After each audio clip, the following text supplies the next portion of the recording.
Hello, I'm Thomas Gaul. I'm an undergraduate at Indiana University. I'm talking about some work I've done, trying to generalize autopoietic theory to a continuous space discrete time universe.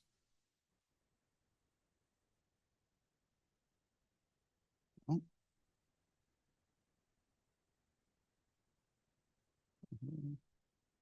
Okay, this one. Okay, thank you. So Autopoiesis tries to define living systems in terms of their organization instead of either components or some properties of them. And so basically it's a network of processes of production that produces themselves and also distinguishes itself as a unity in space. Basically what this means is something like a chemical reaction network that produces its own boundary. Okay, that video isn't working. So larger than life is a generalization of game of life to arbitrary neighborhood sizes.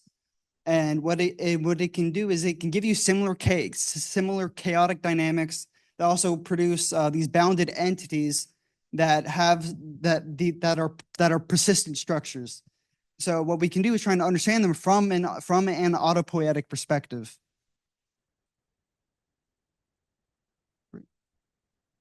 Previous work has analyzed autopoiesis in the game of life, and basically the ultimate object turns out to be this dependency graph. So our goal is to somehow figure out how to define this in larger than life. But the interesting thing about larger than life is that it has a continuum limit called RealLife. And so our goal is to try and generalize directly to larger than life, and then take that continuum limit so we can have a more incremental approach to get to a continuous universe. Oh, did it again.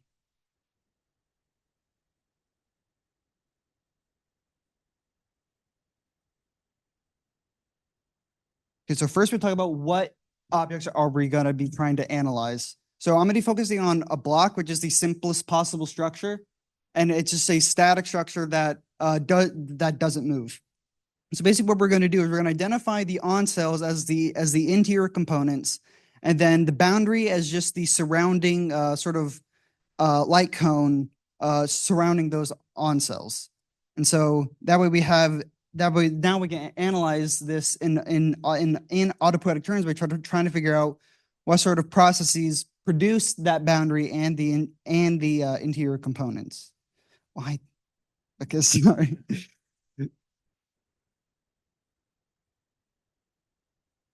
Okay, so what we can do is we can look at each component of the block and identify it as supporting a process, which we can interpret as a sort of chemical reaction through the universe's update rule, where it just sums over a certain neighborhood, making those components basically reactants and the updated cell as the product. And so basically there's this notation for it. And basically the main idea is it's a spatial configuration of reactants. So there's spatial detail in the chemistry here. And what we can do is we can put these in a network by noticing that when these products produce components, those components then realize further processes. We can basically put them in a network by noticing how those processes enable each other by basically realizing that it's a process of products becoming reactants. We can put these into networks, and for the block, this is what that is. It's a fairly boring network because it's a very static structure. But this is our dependency graph. And with this, as shown earlier this morning, you can derive from this an interaction graph to get a more cognitive description of the system. But we can also do that through first just finding this sort of density function, which basically just sums up over the on cells in the process and sort of gives you basically it's a value sort of describing its sensitivity to being updated. And what we can do is set constraints on this function that give you another description of the interaction graph. And so what these do, these imply a whole class of configurations without having to specify them. And doing this particular methodology, turns out to work better for describing the continuous structures in real life, which we do now. So real life just generalizes it to continuous space by just replacing counting cells in a grid to basically summing over area within a certain neighborhood in the real plane. And so similarly, we're just going to define blocks the same way. They've been proven to exist in real life. So we can be sure that there's this analysis will apply. And this particular shape depends on the p-norm you're using for the universe. I'm going to mostly be using the square, but later I will use a 2 norm, which creates a circular block. And so similarly, for now, we can take advantage of the block's lack of movement to describe dependency by basically drawing a vector directly between the two center components, because in that way it describes how it gives you the spatial relation between the process and the product of the other process, and it's mutual because again the block is a static structure that and so we can take advantage of that to simplify this notation a bit. And it gives us the same information by describing how specifically one process enables another. But then we get to our first main challenge, which is the trying to generalize the dependency graph to a dependency manifold. In this case, we need some continuous space to describe an uncountable set of processes. So the main challenge is going to be, how do we do this independent of the coordinates? Because while we could have a sort of just take it directly from the block itself, as we did before here. But the problem with this is that these depend on the universe's coordinates, whereas we like to describe a block anywhere in the universe without having to ahead of time specify their spatial relation.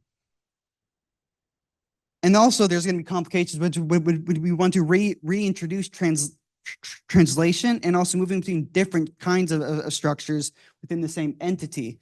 Because then we have to figure out what spaces, because they may seem to overlap sometimes, what spaces do we define these processes in order to draw these connections? So one possibility is to have this sort of a set of functions and the constraint that can sort of transform processes somewhat akin to a spatial shift that gives us only the correct processes for the structure we're talking about. But this is very abstract, and again, there's likely other solutions here, and this is just trying to outline the initial problems with generalizing to continuous space. Now let's move on to the cognitive description.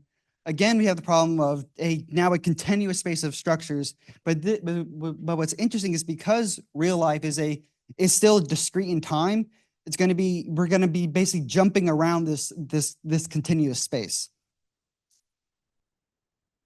And so the main question is, how do we organize all the different structures within a space? One possibility is to just try to simplify the problem by just parameterizing certain subregions of the space, and then again using the density function to analyze specific structures.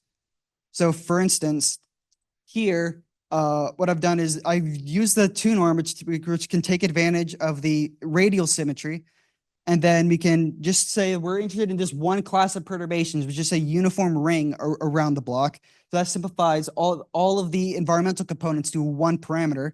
And then basically that allows us to calculate the density just along a single line, and that makes the analysis much simpler.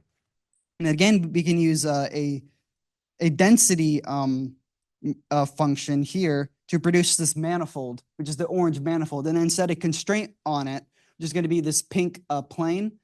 And the reason why we don't need to specify this interior region is because the constraint only needs to be defined on the boundary. because of how we define the boundary, is sort of insulating the interior components from the environment. And so basically what I've tried to develop is an incremental path to getting to continuous space by first trying to just look at how, by defining ahead of time the identity of the structures we're talking about, and then trying to look at the universe from a chemical perspective, and then from that getting to the dependency graph or the generalization thereof to get in an autopoietic description, and then which then allows us to get a cognitive description. And the goal here is to use all these tools to get to a mathematical theory of autopoiesis. So the main challenges again are trying to find an abstract process space and an abstract structure space.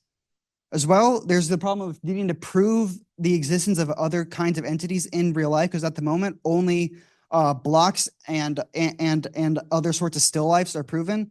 However, it does seem likely, given certain results in scaling within large in life, that there exists a continuum limit for oscillators and for bugs, which are other moving structures.